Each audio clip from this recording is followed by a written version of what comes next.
ومن آياته أن خلقكم من تراب ثم إذا أنتم بشر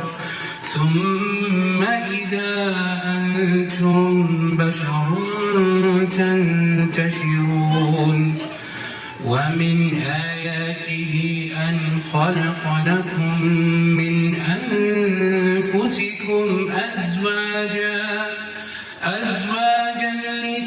لتسكنوا إليها وجعل بينكم مودة ورحمة إن في ذلك لآيات لقوم يتفكرون صدق الله العظيم. الحمد لله والصلاة والسلام على رسول الله وعلى آله وصحبه ومن والاه. أما بعد. Assalamu alaikum everybody.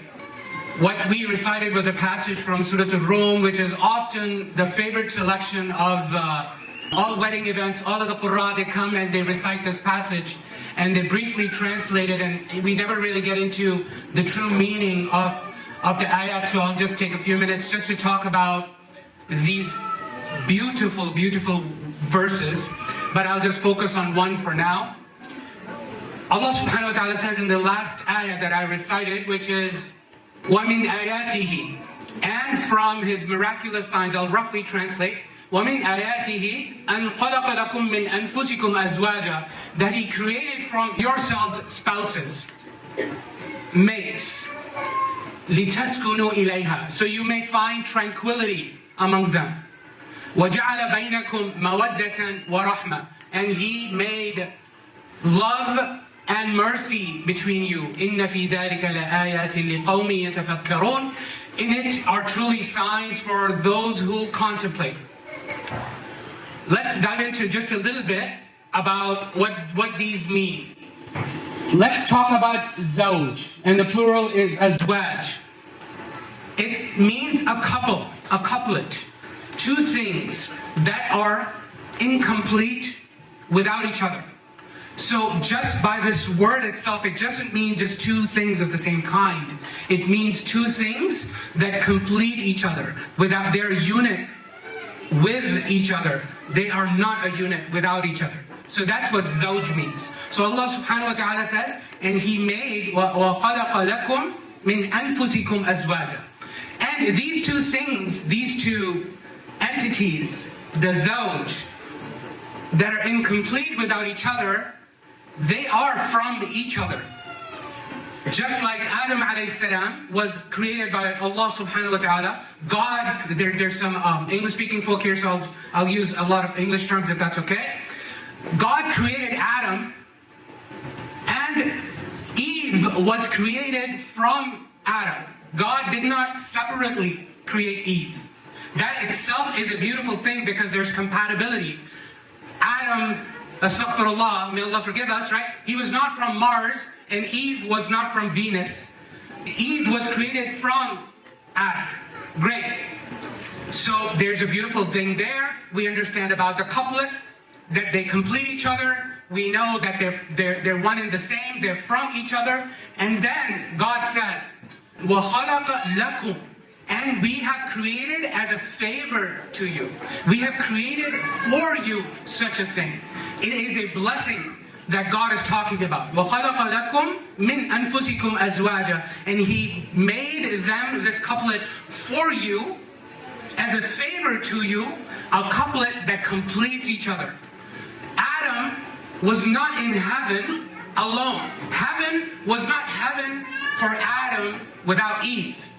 There was no heaven to be had. It was only when both of them were together when paradise became paradise.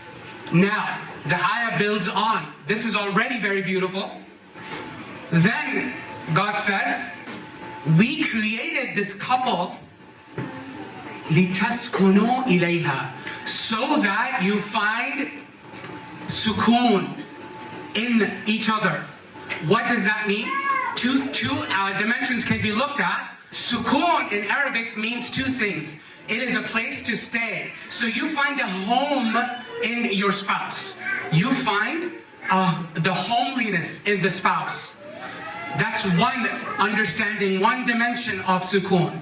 The other dimension of sukoon is that you find a tranquility, peace, security, all of the beautiful things that we all long for. This is what sukoon means. So God says, as a favor unto you, O people, I not only created a couple that completes each other, that are from the same, they are from each other, they find tranquility in each other, they find a homeliness in each other, and then on top of that it builds on. Allah subhanahu wa ta'ala says, and as another favor, if this wasn't already a favor, He instilled mawadda, وَجَعَلَ بَيْنَكُمْ مَوَدَّةً, and He created mawadda between them. What is mawadda? So Arabic is a very rich language, as we know. There are like 14, 20, depends upon how you count, words for love. Okay, so when you translate this as just He created love between them, it doesn't really convey the message. Love is, the word is hub. That is not the word that is used here in the Holy Quran. What God uses is the word would. Would means a love that you express, a love that you show to the other. So that God says He instilled in you, so that you have the ability, you learn the ability, you develop the ability, you don't have to work too hard, because naturally you will have this ability to express love to your spouse. وَجَعَلَ بَيْنَكُمْ مَوَدَّةً وَرَحْمَةً, and mercy. And He created, generated, instilled mercy between the two mates. Mawadda is the love that you express. Love typically is a selfless love. You show love to the other, not wanting anything in return. However, we live in this world, and this world is not paradise. It's not meant to be paradise. We are all going to have difficult times. The couples will have difficult times with each other. That happens, that's reality. So in order to combat that, not only God instilled love in between the spouses, He instilled mercy, tolerance for each other, so you can learn to tolerate each other. This only happens when the couples come together in the blissful marriage. And then God says, in these things are signs for those who contemplate in the existence of God and all of His beautiful attributes. Wa barakallahu feekum. Let's make a quick dua.